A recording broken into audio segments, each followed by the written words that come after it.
warahmatullahi wabarakatuh.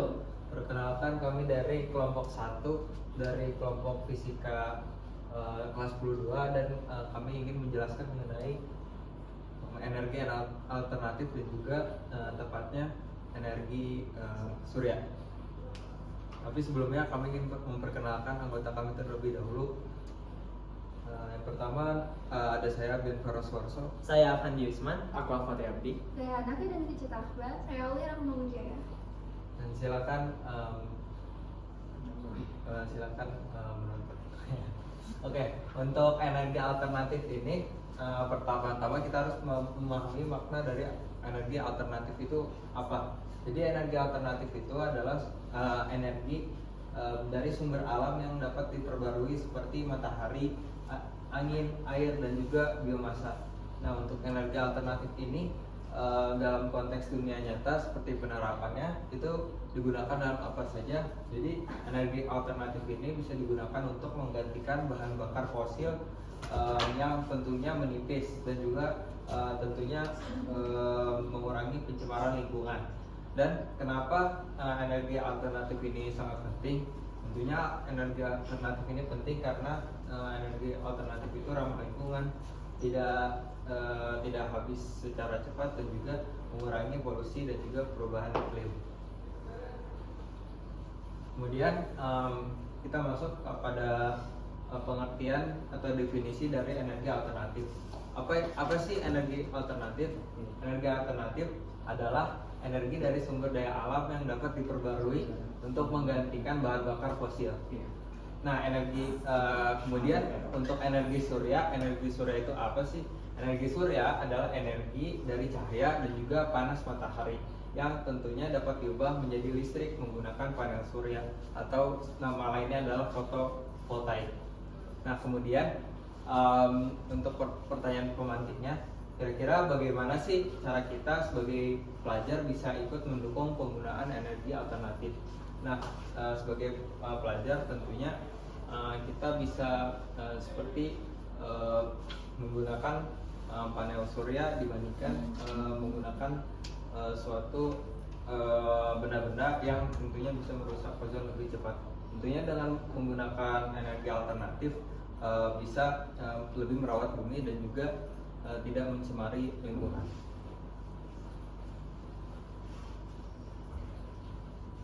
Nah, teman-teman, sekarang kita masuk ke jenis-jenis energi alternatif atau energi terbarukan. Yang pertama ada wind energy atau energi angin gitu ya. Nah, dia konsepnya adalah menggerakkan turbin dengan angin untuk menghasilkan listrik.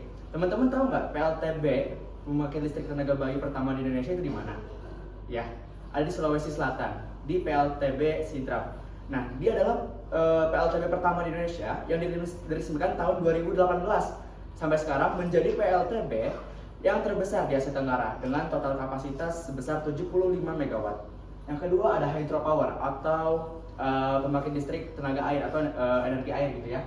Dia memanfaatkan aliran air atau energi kinetik air untuk memutar turbin sehingga menghasilkan listrik. Kemudian yang ketiga, geothermal. Nah, karena Indonesia ini adalah negara yang dilewati cincin api Pasifik, makanya geothermal di Indonesia adalah sebuah energi yang potensial untuk dimanfaatkan. Dia konsepnya adalah menggunakan panas dari dalam bumi untuk menggerakkan turbin. Dan yang keempat adalah solar energy yang akan kita bahas mendalam pada kesempatan kali ini. Solar energy, Indonesia kita tahu sendiri bahwasanya Indonesia adalah negara yang dilewati garis khatulistiwa, negara tropis. Makanya solar energy menjadi energi yang sangat melimpah untuk dimanfaatkan. Dia konsepnya adalah mengubah sinar matahari menjadi listrik menggunakan panel surya. Yang terakhir adalah bioenergi. Dia dihasilkan dari bahan organik seperti limbah pertanian, kayu, dan kotoran hewan. Selanjutnya.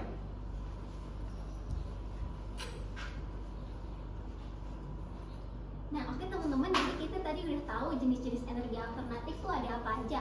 Ada hydropower, terus tadi ada yang bioenergi dan lain sebagainya. Selain itu kita harus tahu dulu nih manfaat energi alternatif itu apa sih? Oke, jadi di sini kita buat 4 poin manfaat energi alternatif. Yang pertama, ada untuk lingkungan, yaitu ramah lingkungan dan juga berkelanjutan. Yang dimana energi alternatif ini dapat membuat emisi gas rumah kaca itu menjadi lebih rendah. Nah, habis itu selain lebih rendah, kita bakal ngedapetin minim polusi udara dan juga polusi air. Nah, setelah itu ada sumber daya alam yang dapat terbarukan. Yang kedua, sebagai segi keamanan, kita mendapatkan keamanan dan kemandirian energi, yang dimana di sini kita dapat mengurangi impor energi fosil. Nah, habis itu gunakan potensi gaya sumber daya dalam negeri. Jadi kita lebih fokus kepada sumber daya dalam Indonesia. Nah, habis itu ada sistem energi lebih tangguh dan juga mandiri. Nah, yang ketiga ada ekonomi, dari segi ekonomi dan juga sosial, yang dimana ini mendapatkan untuk segi ekonomi dan juga sosial kita dapatkan lapangan kerja baru, misalkan buat si energi alternatifnya ini, bagaimana cara membuat panel surya dan lain sebagainya. Itu kan pasti akan membuka lapangan pekerjaan. Habis itu kita dapat meningkatkan inovasi teknologi. Selain itu tingkatkan akses energi di daerah terpencil. Nah, habis itu kita bakal mendapatkan lingkungan yang bersih dan juga masyarakat yang berdaya. Yang terakhir, yang keempat, ada stabilitas harga energi, yang dimana jika kita mendapatkan stabilitas harga energi, biaya bahan bakar rendah atau bisa jadi nol atau zero energi kalau misalnya pernah kita dengar ya. Nah, tidak terpengaruh oleh fluktuasi global dan juga biaya operasionalnya itu lebih bisa terprediksi.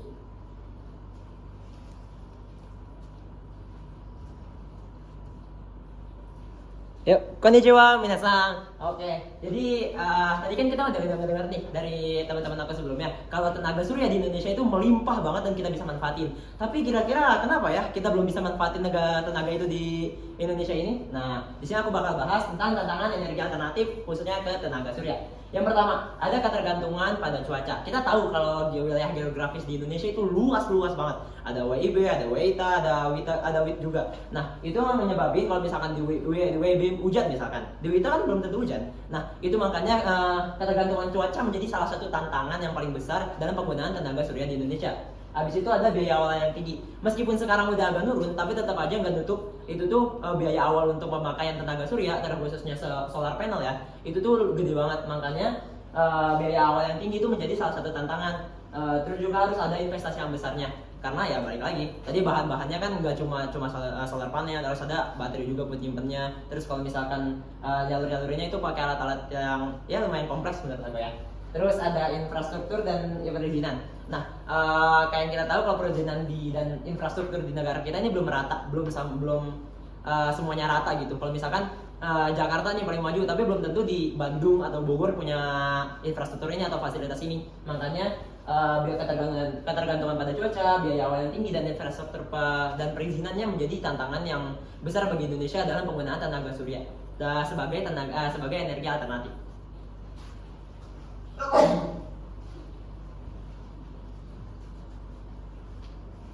Nah, selanjutnya di slide ini kita bakal membahas penerapan panel surya atau tenaga surya di kehidupan nyata. Yang pertama itu ada penggunaan panel surya di rumah untuk menghasilkan energi listrik rumah tangga. Lalu selanjutnya ada kalkulator tenaga surya.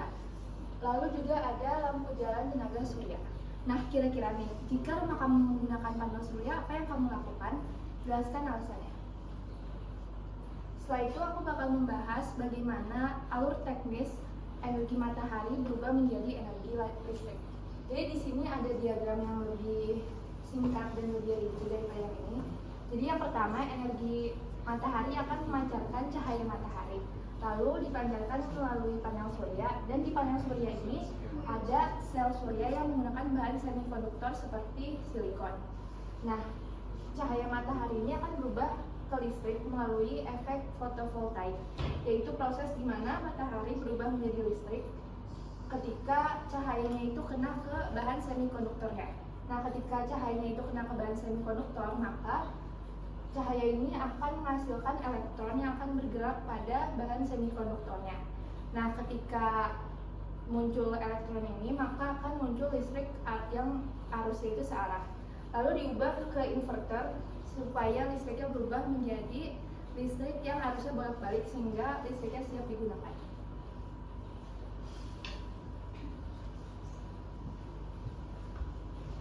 Oke teman-teman, sekarang kita back.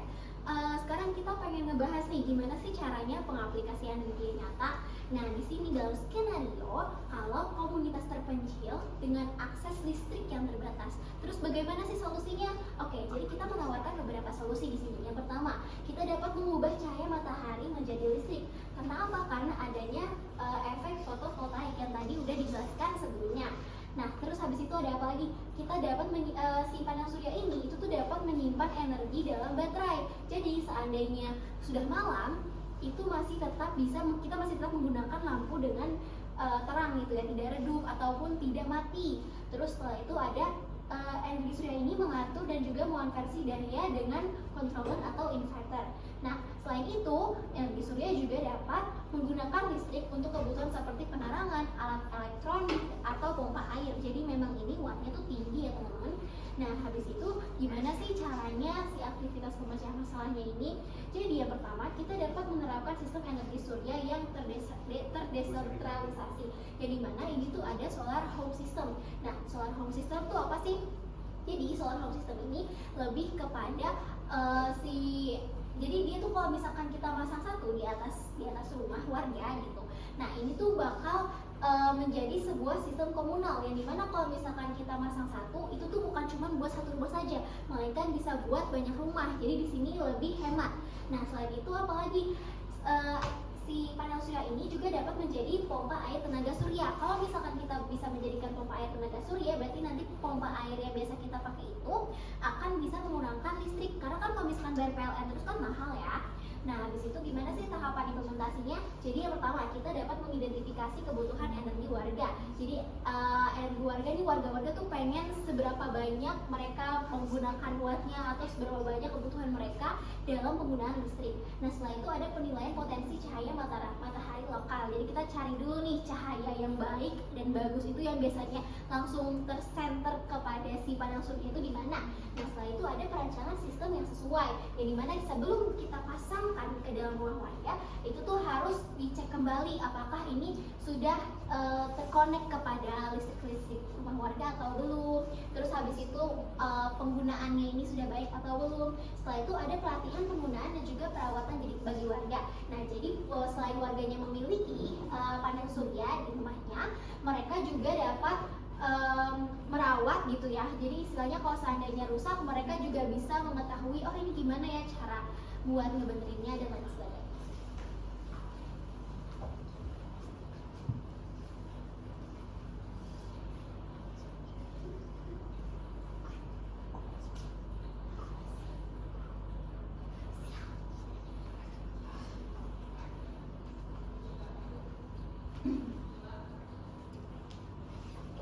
Nah, setelah mendengarkan penjelasan dari anggota kelompok 1 tadi, kira-kira apa sih kesimpulannya? Yang pertama itu energi alternatif. Jadi energi alternatif ini bisa digunakan sebagai pengganti bahan bakar fosil. Lalu yang kedua, tenaga surya. Tenaga surya merupakan tenaga dari sinar matahari yang diubah lewat panel. Lalu yang ketiga, manfaatnya itu ramah lingkungan dan terbarukan. Lalu ada tantangannya. Tantangannya sayangnya itu biaya awalnya mahal dan juga membutuhkan teknologi. Setelah itu kita bakal mengerjakan kuis sebentar.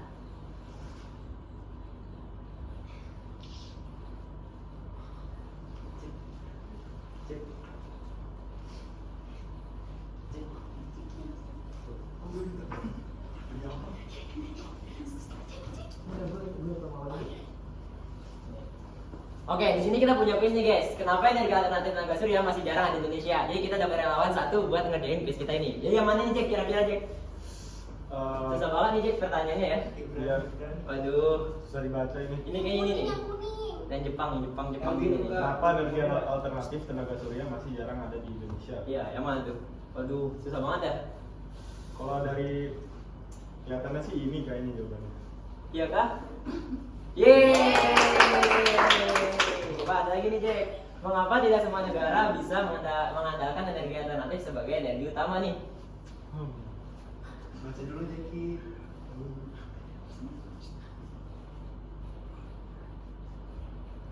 Jawabannya kelihatan sama semua sih ini kayaknya.